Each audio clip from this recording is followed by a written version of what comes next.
ಇನ್ನೊಂದು ಖುಷಿಯ ವಿಚಾರ ಅಂದ್ರೆ ಇವರು ಜನರಿಂದ ದೇಣಿಗೆ ತೆಗೆದುಕೊಳ್ತಾ ಇದ್ದಾರೆ. ಇಂತಿಷ್ಟು ಎಷ್ಟು ಬೇಕಾದ್ರೂ ಅಮೌಂಟ್ ಕೊಡಬಹುದು ಅಂತ ಹೇಳಿ ದೇಣಿಗೆನ ಸಂಗ್ರಹಿಸ್ತಿದ್ದಾರೆ. ಅದರ ಪ್ರತಿಯೊಂದಕ್ಕೂ ಕೂಡ ಲೆಕ್ಕವನ್ನ ಕೊಡ್ತಾ ಇದ್ದಾರೆ.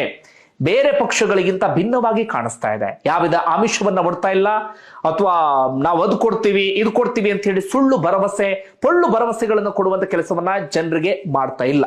ತಕ್ಷಣಕ್ಕೆ ಇವ್ರು ಗೆಲ್ತಾರೆ ಅಂತ ಹೇಳ್ತಾ ಇಲ್ಲ, ಆದ್ರೆ ಮುಂದೊಂದು ದಿನ ಗೆದ್ದು ಒಂದು ಹಂತಕ್ಕೆ ಬರುವಂತ ಭರವಸೆಯನ್ನ KRS ಪಕ್ಷ ಮೂಡಿಸಿರೋದಂತೂ 100ಕ್ಕೆ 100ರಷ್ಟು ನಿಜ.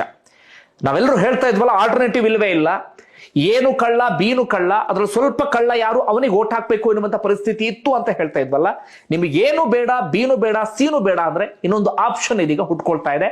ಅದೇ ಕರ್ನಾಟಕ ರಾಷ್ಟ್ರ ಸಮಿತಿ ಪಕ್ಷ.